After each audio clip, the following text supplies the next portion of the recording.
I am now recording. Okay, here we are with life notes, and actually this was for 18 July. As you can see, I'm late. I appreciate you guys being so patient with me. But anyway, so today we're going to talk about a nation of hard workers. And before I get going really good here, I think I'm going to give a pitch for my website, which is www.patreon.com/a step above, ASTEPABOVE. Check it out. Become a gold member, and gold members are only $9 a month. You get my newsletters for that, one a week, videos that I do, and gold members get a free copy of every book that I publish during the year. Whether I publish one book or 5 books, irrelevant. You get a physical copy of the book, and I pay the shipping. Let's get on with today. A nation of hard workers. So this is our Country, Freedom, and Work Ethics series. And as you know, I've been basically talking about how our country got started and that type of thing. So since this was the July venue, I know it's August now, but this was for July. Americans consider it a basic virtue to work hard and work well. That's just a fact. That's the American ethos, if you will. So some of you have actually asked me this. Rev, have you listened to the news lately? I don't really watch the news, but I have watched some of the news, and I realize the media wants to blow everything up, and oh, it's so terrible, and oh, nobody can find anybody. Well, that's not true. Simple as that.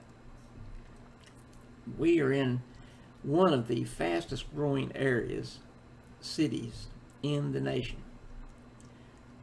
Yes, there's a challenge finding people. However, let me give you a couple of interesting facts, not hearsay. Part of the issue is the government is distributing money like crazy and actually paying people more to stay at home, not go to work, than they can get on a regular, lower-end job. People are not stupid. Duh. So when you start assessing what's really going on, it makes sense that some people aren't going to work. Why? Because the government's made it easy to sit at home on your bottom and not do anything and get paid to do that. It's really disgusting. But anyway, that's the way it is. Now, when you start getting into trades, professions, other types of work, you don't find a problem getting people. Why? Because people want to do that kind of work. That's why. And so if they've got the training and the education and the skills, they can do those jobs that pay more money. But for people that are working in McDonald's that should be making like $6 an hour, and you're paying them $15 to stand at the counter and say, you want fries with that? That's ludicrous. It was a job made originally in the 1950s. The job was originally for after school work for teens. That's who worked those kind of jobs. And other low paying jobs for non-skilled people. Well, when you have people, and of course our state voted for it, saying that there ought to be a $15 minimum wage, that's ludicrous.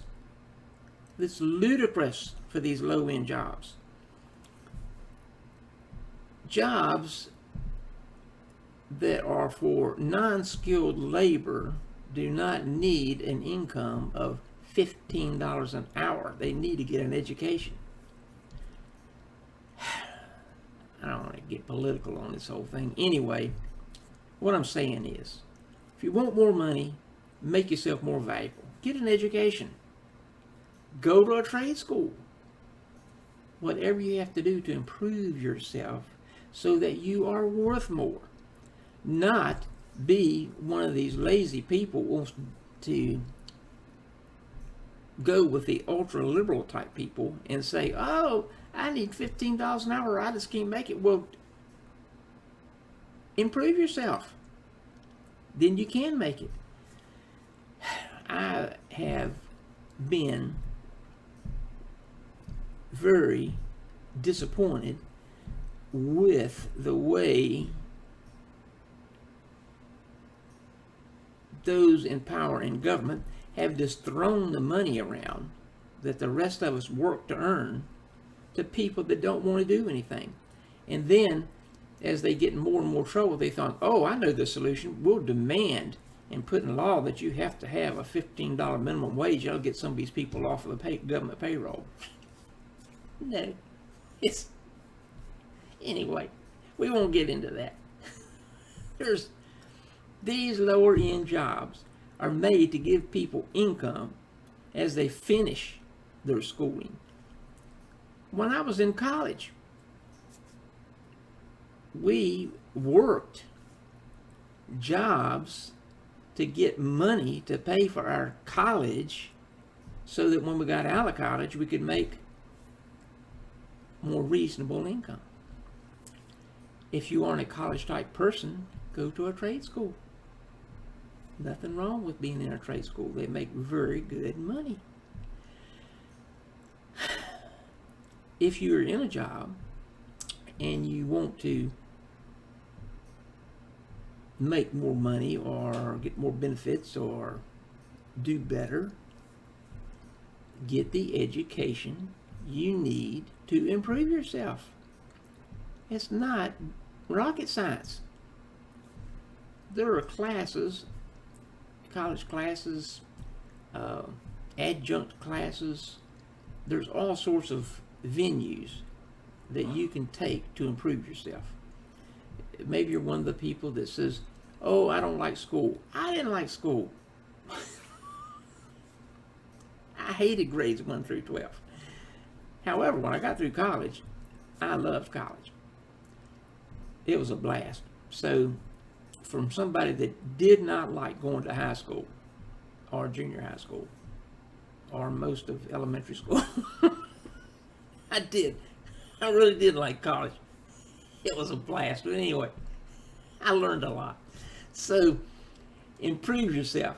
Find a venue within which you can work to make yourself more palatable to your employer or other employers. So I'd like to, I don't know if I got time. I ain't got time. One of these videos remind me, somebody on these little sidebar things here, remind me to tell you the story about the service station in Michigan that gave super service to a bus that came in. That's an extraordinary story. It's in my newsletter this week. By the way, if you're not getting my newsletter, go to www.patreon.com/a-step-above, become a gold member, and you get my newsletter every week. Plus you get a copy of every book I publish through the year.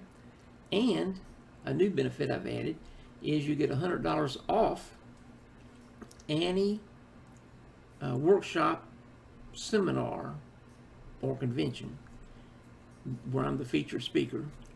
You get that $100 discount. So if it's $397, then for you it's $297.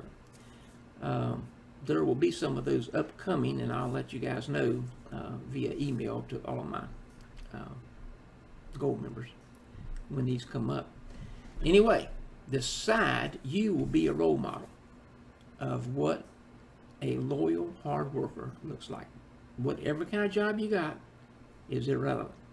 What's important is how you approach and how you appear on this job and the persona that you emanate from you when you go to work. I don't care what kind of job it is, because I've had just about every kind of job you can think of.